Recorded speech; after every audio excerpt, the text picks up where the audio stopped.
คลื่นเพื่อการศึกษาพระพุทธศาสนาและวัฒนธรรมระบบ FM 104.5 เมกะเฮิรตซ์รายการต่อไปเป็นรายการสปะสาระล้านนาดำเนินรายการโดยพ่อหนานจวนครับขอสมมาเหตุพี่น้องทั้งหลายตึงหญิงตึงชายที่ฟังอยู่บ้านทั้งไก่และไก่เขลางนครลำปางท่านเจ้าได้เอิญได้บอกได้กล่าวขอพ่อหนานเอาเรื่องโรคภัยไข้เจ็บเพราะว่าเดินเมื่อใครได้เขาฮือเป็นเก้าก็บอกว่าจะไปเป็นเก้ากะไปเป็นประธานเอาเป็นหัวหน้าเอาถึงบอกว่าอันน่ะป่ออ้าวขอท่านเป็นเก้าก็เลยห้าบแล้วเดี๋ยวนี้เดินเมื่อใครได้มันเป็นอย่างก็เป็นโรคเก้ามันมาเกี่ยวกับอันนั้นเจ้าพ่อนายแม่เจ้าพี่นายน้องโรคเก้านี่มันเกี่ยวกับเลือดกับลมกับไขข้อกับการกินของเฮาแล้วก็มีประการสำคัญก็คงจะใจการใจงานเปิ่นมามากปวงหลวงหลายเหมือนละจะว่าไปท่านเจ้าอายุ40 กว่าขวบมาได้40 ขวบเป็นเก้าแล้วอ่ะโอ้กระจัดดีกะอายุ40ได้เป็นเก้ากระจัดดีละก็ว่าบ่เอาประนานบ่เอาขอประนานอูกรรมเถอะว่าจะเอาไอ้อย่างมาคือมันได้ยืนเมินได้เดินไก่น้อยหนึ่งวันเดียวนี้ถ้าเดินไปไก่มาใครไหวแล้วถ้ายืนเมินกับมันได้ถ้านั่งก็ลูกยากสมอนู่นนะอันนั้นเพราะว่าทุกวันนี้ทางบรรดาดีเจทั้งหลายที่ได้ออกรายการยังสถานีวิทยุพระพุทธศาสนาแห่งชาติและสังคมทุกท่านถ้าหากกับเปิ้นได้มาโอมาจ่ามีคนท่องคนถามเรื่องอย่างกระทั่งเปิ้นได้ได้บอกได้แนะได้นำไปหมดก็แสดงว่าหมู่บรรดาดีเจทั้งหลายนี่ต้องเตรียมตัวต้องสอนตัวต้องศึกษาทุกสิ่งทุกอย่างที่มันบ่เกินแก่ตัวเก่าต้องศึกษาละแล้วก็กันไว้หรอเพื่อจะได้มามาจ๋ากับบรรดาพ่อแม่พี่น้องทั้งหลายที่รับฟังอยู่มาว่าไกลนะครับเนาะพี่นานนะครับพี่นานปั่นมูนพ่อแม่พี่น้องบันรูบันเสด็จขมอปุ่นน่ะบันรูบันน้ำเก็มบ้านทรายทองแต่ก่อนเพื่อนห้องอย่างบ้านบ้านทรายทองอันนี้แหละอยู่จังหวัดลำปางลุยมาด้วยกัน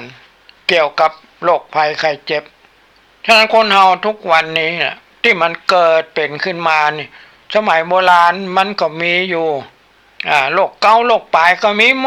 ดเหมือนกันนั่นนะน้ำเฮายังมีน้ำเกาต์น้ำปลายไม่ใช่ว่าน้ำเกาต์ที่มันส่วนเสียมันเปลี่ยนนิสัยนะน้ำเกาต์ของกะทิเปิ้นนั่นขูดมะพร้าวเปิ้นเอากะทินี่นะอันดับแรกเนี่ยเป็นขูดมะพร้าวได้เป็นกระมังละก็เอาน้ำใส่หน่อยน้ำอุ่นใส่หน่อยกันพอท่ออันนั้นน่ะเป็นเกากะทิหัวกะทินั่นน่ะเอาไว้ก่อนโน่ได้จะเป็นสลุงหมดนะกำเดียวก็เอาน้ำใส่ขึ้นนักทำน้อยอันนั้นน่ะเป็นน้ำกลางอันนั้นน่ะอย่างกระจ้างถ้ามันถึงมีเกาพ่อแม่พี่น้องมีเกาต้นไม้ต้นตอกถ้าเขามีเกามันปลูกกับมันได้แต่ว่าพักบุ้งลงมาเอาเกามันปลูกกับเขาเอาป้องมันจะครับนานก็ป้องเกานั่นก็น้องพักแว่นก็เหมือนกันเขาจะเด็ดเอายอดเพิ่นมีเกาอยู่ที่เขาเด็ดมานั่นเอาไปจงนั่นก็ตอนเกานั่นน่ะตั้งเกามันน่ะที่เขาเด็ดนั่นตอนนั้นน่ะก็เป็นเกาแล้วมันก็จะลอยน้ำไปได้ธาตุดีๆก็นั้นแตกหากออกมาปิวไปปิวมาเลยไปคล้องใส่เค็ดไม้เค็ดตอกหิมตะฟังน้ำหิมหนองมันต้องเกิน2 วัน3 วันละวันแรกเนี่ยถ้าว่าไปติดอยู่ที่ห้านละหากมันออกไปละ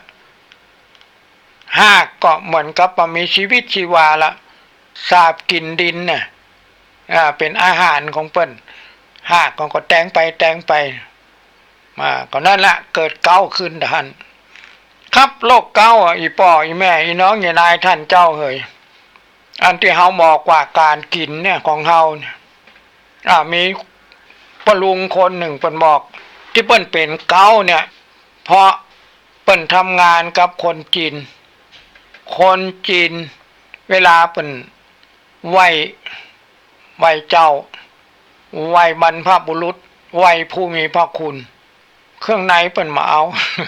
อีลุงนั้นบอกว่าเต้าหวานหมูเลยกูเอากระมังมาใส่เลยตับไตหัวไหนใส่ว่าอ่อนใส่แก่ตึงหมูตึงไก่ตึงเป็ดนั่นเอาไปหมดแล้วตกมันลุนผุนป่านมาชอบกินเครื่องในไก่ไผว่าอย่างใดก็อดไปได้ว่ามันอยากถึงความถึงปีมาก็ได้แท้มะแล้วก็เปิ้นไว้บ่พร้อมเพียงกันตัวนะก็ได้แท้มะ ก็ได้กินเมื่อ4-5 วันนี่เปิ้นก็ได้มามาจ่าบอกว่าที่เปิ้นเป็นนั่นน่ะเพราะว่าชอบกินเครื่องในไก่กับนี่เชื่อละเมื่อก่อนมาใครเชื่อเดี๋ยวนี้เดินมาได้ละเชื่อ อันนี้แหละเพราะว่าบ้านเฮาเมืองเฮาถึงวันนี้อาหารการกินอุดมสมบูรณ์ทุกอย่างบ่ว่าพระสงฆ์องค์เจ้าว่าคนเฒ่าคนแก่ชอบกินฮังเลชอบกินขาหมูนะครับเนาะแกงฮังเลกายนะครับบ่ได้กินมันบะล้ำข้าวหมูแดงหมูขาวอย่างนั้นขาหมูพะโล้บางคนโบราณเพิ่นกินนะครับเพิ่นก็กินอย่างเฮานี่แหละแต่ไปดูเถอะอาหารที่เพิ่นยังรักษาจารีตประเพณีเก่าแก่ไว้ทุกโต๊ะเพิ่นจะมีกระเทียมไว้จะมีต้นหอมไว้ฮือแล้วก็ละมาได้ก็คือพริกแดงอันนี้มันเราเปิ้นเอามาอย่างกระเทียมไปกับจัดไขมันคอเลสเตอรอลพริกแดงอันนี้กับปดละลายริมเลียดที่มันแข็งเพราะพริกแดงมันฮ้อนที่มันเผ็ดๆนั่นน่ะแต่มันฮ้อนพ่อแม่พี่น้องเอ่ยกับอันกระเทียมด้วยกันไปก็ได้จัดดีอันนี้แหละพ่อแม่พี่น้องท่านผู้ฟังท่านที่เคารพเอ่ยอาหารการกินทุกวันเนี่ยมันเจริญรุ่งเรืองทำมือคนเฮาเนี่ยเจริญอาหารเลยเกิดเป็นนาต่างๆหลายสิ่งหลายอย่างแค่ละตลอดขึ้นไอ้หยังขึ้นกาเป็นไมเคนไอ้หยังทำลายสิ่งหลายอย่างเพราะอาหารถึงนั้นดูเถอะบอกว่าพระสงฆ์องค์เจ้าหลงผุงมดพระสงฆ์องค์เจ้านี่ลำบากใจนะพ่อแม่พี่น้องเอ่ยถ้าหากว่าเปิ้นเอาไปตานหรือว่านิมนต์ไปฉันที่บ้านถ้าหากเฮาสันนิดๆน้อยๆน่ะเจ้าภาพใจว้ำใจวิวว่าอาหารบารมพระสงฆ์องค์เจ้าบ่ให้สันจำเป็นพระสงฆ์องค์เจ้าต้องฉันพ่อแม่พี่น้องเอ่ยต้องฉันฉะนั้นอาหารเฮามันเจริญอาหารนักลำไปเมื่อสมัยตะก้อนนี่นะอันที่อาหารโปรดแต่นั่นยำปลาแห้งกาแกงแคกานี่ไงอันเนี้ยเปิ้นเอาเลี้ยงทุกเจ้าส่วนมากยำปลาแห้งแกงแคนี่ทุกเจ้าบ่ใครได้ฉันเพราะว่าส่วนมากคนเฮาเนี่ยจะทำแกงแคเนี่ยต้องมาค่ำแมลงอย่างเงี้ยอย่างที่ปนานเนี่ยเวลาเนี่ย จะกินข้าวน้ำข้าวแรงเนี่ยได้กินแกงแคต้องแกงแคนี่มันเกิน5 หมู่นะครับเกิน5 หมู่อันที่แน่นอนก็คือดอกคานอคานะครับเนาะมันเป็นสมุนไพรอยู่ในหันหมดล่ะเฮ็ดลมดอกงิ้วอันเนี้ยเป็นใส่แกงแค่นอกนั้นก็จะมีใบพริกถ้าใบพริกหนุ่มเปิ้นมาเอาตัวสมัยนั้นนะเปิ้นมาเอาใบพริกหนุ่มเปิ้นเอาใบพริกแด่ใบพริกแด่อันนี้คนที่ได้กลิ่นของมันนี้เข้าไปเนี่ยร่างกายเป็นดีเพราะว่ามันเป็นพักเป็นไม้ อย่างยำปลาแห้งกับมีพักไผ่หอมด่วนอันนี้แหละพ่อแม่พี่น้องลองคิดดูเถอะนะของหมูเนี่ยมันฮ้อนนะแล้วก็ยำปลาแห้งมันก็ต้องเผ็ดแต่ว่าถ้าบ่เผ็ดก็บ่ล้ำอันนี้มันจะไปมีคอเลสเตอรอลได้อย่างไรน้ำพริกหนุ่มน้ำพริกมะเขือส้มน้ำพริกกะปินี่เหมือนไหนจะยากกินกันเตื้อหนึ่งคนแต่ก่อนเนี่ยมาชอบน้ำพริกกะปิแต่น้ำพริกหนุ่มน้ำพริกป๋าน้ำพริกห้าอันนี้น้ำพริกกบน้ำพริกเขียด มีหมดฉะนั้นโรคเกาต์เกิดขึ้นยากท่านเจ้าเฮยทำไมทุกวันนี้โรคเกาต์มันเกิดขึ้นเพราะอาหารเนอะแต่ถ้าหากว่าท่านอยากให้หายนะครับก็จังใจความอดทนหน่อยต้องกำกินคนโบราณบอกว่าให้กำกินอย่างไรบ่กำมันไปกินได้อย่างไรผู้นานจูก็ได้บรรจ้างจะอู้จะได้ละบ่กำก็กินมาได้นั่นกะต้องกำมาละกินอันนี้แหละพ่อแม่พี่น้องท่านผู้ฟังท่านที่เคารพโรคเกาต์เกิดในหลายอย่างอย่างนี้คนโบราณเบิ่นว่านะโรคเกาต์มันอย่างมียูริกอยู่เลยกันอย่างโหน่ะยูริกก็คืออย่างกับโหเนาะโรคเกาต์เป็นโรคที่เป็นกันนักบเดียวนี่นะครับคือในคนไทยของเรานี่โดยเฉพาะปอดจายแล้วก็ค่อนข้างมีอายุน้อยหนึ่งแต่ปนานมาเอาเขาบอกว่าเป็นเก้านะมาขอเป็นประธานเนอะเป็นประธานสมัยนั้นก็ยังมาแก่มาเท่าอย่างสักอย่างเตื้ออายุประมาณ30ปลายก็เริ่มเป็นประธานกลุ่มหนุ่มสาววัดของวัดเจียงยืนอยู่มาแถมน้อยนะครับเอาแถมละเป็นประธานอย่างชมรมก็มีหลายอย่างพ่อแม่พี่น้องท่านผู้ฟังเอ่ยบ่ฮับเป็นเก้าฮับเป็นประธานเอาหรือว่าสมัยนั้นบ่ได้ว่าประธานเป็นหัวหน้าแต่ก็ถึงว่าบ่ได้ว่าเป็นเก้าแต่นะครับเนาะมาเป็นเก้ามาทีหลังนี่มาได้ฉะนั้นเจ้าพ่อนายแม่เจ้าพี่นายน้องถ้าหากเฮาอยากจะมาให้มันเป็นยูริกมาให้มันเป็นนันโรคเกาต์นี่นะพยายามกำกินอาหารสัตว์ปีกแต่ไก่นี่แกงแค่ลำเนาะนกนะครับเอามาแกงแค่กะลำแล้วก็ส่วนมากคนเฒ่าปีกไก่กาตีนไก่กานี่มาให้เราอ่อนได้กินเพราะมันล้ำอย่างใดกับมาหูนะส่วนมากป้านานก็มากินปีกนี่นะตีนก็มากินป้านานกินอย่างแกงกินไก่นะก็ตัดองค์แต่ประเดี๋ยวนี้มาเอาละพ่อแม่พี่น้องได้มาประมาณ30-40 ปีเนี่ยมาได้กินละฉะนั้นป้านานเริ่มมาได้เป็นเก้าเป็นอย่างกระเปิ่นเพราะว่าป้านานไปพบกับคุณหมอเปิ้นก็ท่องเปิ้นก็ถามก็เลยได้อธิบายเปิ้นฟังว่าดีละนี่ละของหมู่นี้ละมันเป็นอันตรายถ้ากินของหมู่นี้ละมันจะทำให้อย่างพังผืดมันก่อตัวตามข้อนานาต่างๆอันเนี้ยที่ว่าปีกไก่ตีนไก่อย่างเนี้ยถ้าดูอ่อนนะครับเนาะตัดก็ล็อกครบล้ำนะครับอันนี้แหละถ้าหากว่าเฮากลัวมันจะเกิดขึ้นก็คือไก่มันละของมันนี้ถ้าเกิดเป็นขึ้นแล้วก็มาเป็นอย่างท่านเจ้าเหยเฮายุดของมูนี้ยุดของมูนี้เอาจำพวกที่มันจะแก้ได้แก้โรคมูนี้ใดก็ยังมีอยู่อย่างผักขี้เหล็กมะลิดไม้ของมูเนี้ยผักขี้เหล็กกับมะลิดไม้ก็ฉันอาหารแต่ละมื้อถ้ามีมะขันนัดสับปะรดสักกีบ2กีบน้อยๆนะจะไปกินนักไปฉันนักสับปะรดผลไม้จะไปฉันนักแต่มะม่วงอดบ่ได้มีมะม่วงก็กินน้อยมะม่วงนี่ก็เหมือนกันนะครับเนอะมันหวานเกิดคอเลสเตอรอลได้จัดดีมันเนี่ยมันจะลดการเจ็บการปวดข้อได้ แต่ว่าถ้าน้ำกินน้ำก็เหมือนกันแล้วพูดถึงว่า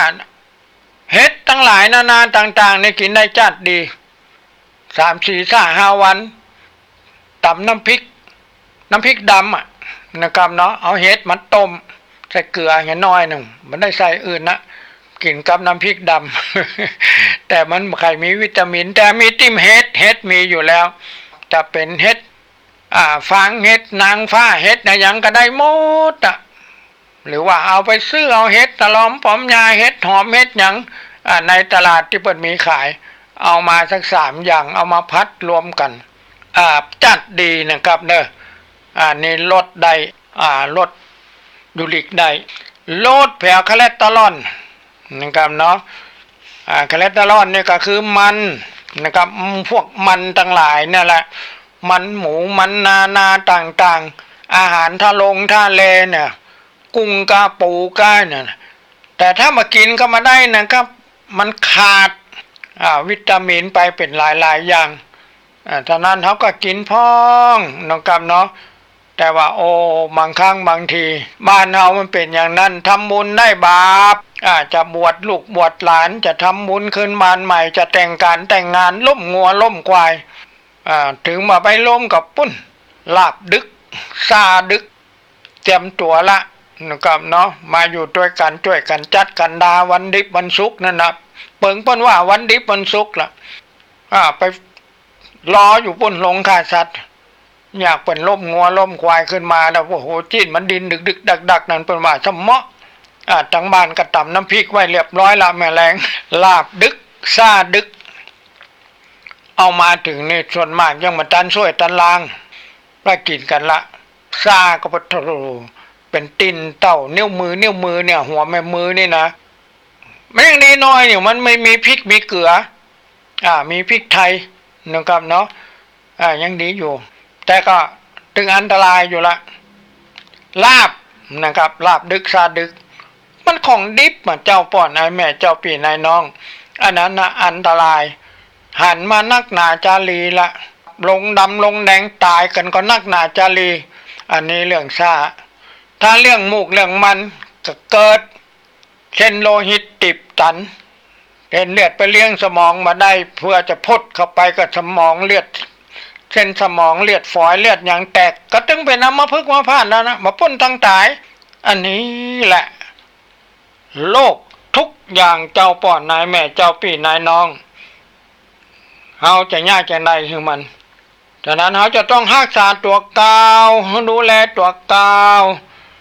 คือมันไปตรวจต้องไปละเสียเวลานั่นแหละเสียเวลานั่นแหละนะครับอย่างเขี้ยวอยู่ในปากเขานี่นายแพทย์เป็นหมอกว่าที่จริงเนี่ยเขี้ยวกับผมเนี่ยเขาอยู่กับเฮาเนี่ยมันแบบไปที่ไหนได้หรอกและอีกอย่างนะมันเกิดที่หลังเขี้ยวเนี่ยนะมันไปก่อนเฮาหมดมาที่หลังไปก่อนเพราะอย่างพอเฮาค่ำเปิ้นก็ว่าคนโบราณเปิ้นยังมีนะครับเพราะคนโบราณในส่วนมากถ้าคนเกี้ยวหมากก็จะอยู่เพราะหมากตับหมากก็ดีหมากก็ดีปูก็ดีปุ่นก็ดีรักษาหากเขี้ยวเปิ้นได้ดีแต่เฮาประเดี๋ยวเนี่ยต้องหวานกามันกาเนี่ยโตกินข้าวกินลอดจ้องเปิ้นตักมาหมออ่านแล้วประมาณนี้มันจางๆอยู่ตักเอาน้ำตาลทรายทำจ้อนหนึ่งปดโตเอามาใส่หวานนะโตอร่อยลำอันนี้แหละนะครับเอามันไปทำลายในอันหากเขี้ยวที่เขี้ยวเป็นแมงนะจริงๆมันมาใจพ่อแม่พี่น้องเฮามาได้ล้างปากเขามาได้แปรงฟันประการสำคัญหนึ่งกินข้าวละอันอย่างขำเขี้ยวเอาไม้อย่างโมโหมาซกมาแตงบางทีก็ไปถูกใส่เซลล์ในหว่างเขี้ยวนั่นน่ะพุดขาดไปก็ดีเพียเพิ่นจะต่อจะแต่งยังกันก็ไม่ได้มันก็ตอนหลังมันก็คันแสบแล้วเขาก็ไม่ได้รักษาอันนั้นน่ะมันได้เกิดเป็นแผลขึ้นมาที่เขากินอย่างไปเนี่ยเชื้อโรคทั้งนั้นน่ะพ่อแม่พี่น้องท่านผู้ฟังอันนั้นน่ะเขาทำคนเดียวจะเป็นโรคเกาต์จะเป็นโรคปวดเขี้ยวปวดกลางอย่างกระจ่างแต่ว่านี่มีคนถามปนานบอกว่าอยากใครได้ยาเจ็บเขี้ยว ประมาณได้บอกว่ายาเจ็บเคี้ยวบ่มีขายถึงป้อนานมีก็มาขายฮือหรอยาเจ็บเคี้ยวนี่นะแล้วเป็นกะไข่หัวเขาใส่ก็มันก็ว่ามันบาดใจหรอยาแก้ปวดเนาะแกได้ปวดเคี้ยวก็จะไปเอายาเจ็บเคี้ยวมากินได้ยัง ถ้ายาแก้ปวดนี่ก็ได้ก็กินได้แต่กินนักมันได้นะครับพ่อแม่พี่น้องเอ้ยเล่นตับเล่นไตละเป็นไตวายขึ้นมาแถมโอ้ฉะนั้นการกินเนี่ยพ่อแม่พี่น้องของเฮาท่านที่เคารพนับถือบุหรี่ก็ดีเหล้าก็ดีลาบดิบลาบชาดึกก็ดีอันนี้งดได้ก็ขอให้งดนะครับเนื่อมาเดียวนี้นะเมื่อสมัยโบราณเพิ่นว่าคนเฒ่าเนี่ยมีอายุ60 70 80ขึ้นไปเนี่ยกินป๋ามันจะดี ถ้าละอ่อนได้กินป๋านะครับมีพญาปัญญาเมื่อก่อนแต่ละถึงแต่ จะมาเถอะมันเดียวนี้มันมาได้นะเจ้าพ่อนายแม่ไปก็เอาที่ไหนป๋าในแม่น้ำปิงสมัยแต่ก่อนนี่ที่กาดต้นลำไยกาดหลวงนี่นะที่ขวาจันสมนะขวาแตะนะถ้าคนเบิ่นเดินไปนะพ่อแม่วันนี่นะน้ำมันใสนะครับพ่อหันปื้นทรายเป็นป่านี่นะปู้เป็นกลุ่มป่าปกกาป่าปีกป่าปีกแดงป่าปกนี่นะป่าน้ำบีเนี่ยปีกสีเหลืองนะครับป่าดุกเป็นกลุ่มป่ากดเป็นกลุ่มพ่อแม่พี่น้องป่าเข็มปากยาวๆเอาไปยืนพอหันนะครับหันหลายสิ่งหลายอย่างอันนั้นน่ะกินดีแต่ละประเดี๋ยวนี้มันมาได้นะในแม่น้ำปิงเนี่ยป่ายากนะครับพ่อแม่พี่น้องท่านผู้ฟังเมื่อก่อนเพิ่นใส่เบ็ดกล่องเบ็ดงออย่างเงี้ยได้หมดไปจอมปูจอมป่าได้หมดประเดี๋ยวเนี่ยโอ้ไปนั่งเป็นวันค่ำก็จะได้สักตัว2ตัวอันนี้เขาอยากกินแกงป่าอยากกินลาบป่าเนี่ยต้องไปซื้อในกาดป่ากดป่านั้นป่าเลี้ยงถึงนั้นป่าเลี้ยงนั้นมันเป็นอย่างกินสารเคมีหมดเอามากินแล้วนึกว่าจะได้ดีเหมือนโบราณแต่มันบัดใจนะครับน้องคนเฒ่ากินก็มาดีละอ่อนกินก็มามีพญาปัญญาอันนี้แหละโลกาวิวัฒน์เจ้าป่อนายแม่เจ้าพี่นายน้องแล้วก็เป็นกระถามว่าแล้วเขาจะย่าจะได้ก็เป็นย่าจะได้มันมาเหตุตามมาเนี่ยความเจริญมันขึ้นมาแล้วมันไปตามความเจริญโดยโลกาวิวัฒน์เนี่ยสมัยโบราณเจริญโดยศีลธรรมมันคนละอย่างไปคนละอย่างดีคนละอย่างเจ้าป่อนายแม่เจ้าพี่นายน้องฉะนั้นก็ถ้าหากว่าได้สดับรับฟังยังสถานีวิทยุพระพุทธศาสนาแห่งชาติและสังคมขึ้น FM 104.50 เมกะเฮิรตซ์นี้แล้วนะครับมีความคิดความอ่านสิ่งหนึ่งประการใดอยากจะได้ยินได้ฟังก็เอิ้นมาวันนี้เวลาของพระนานหมดเวลาแล้วก็ขอลากันไว้เพียงเท่านี้ละขอความสุขสวัสดีจงมีแก่บรรดาพ่อแม่พี่น้องท่านผู้ฟังแฟนทางรายการทุกท่านทุกคนไว้เพียงเท่านี้ก่อนขอความสุขสวัสดีจงมีแด่ทุกท่านครับผม ที่จบไปแล้วนั้นเป็นรายการสปะสาระล้านนาดำเนินรายการโดยพ่อหนานจูง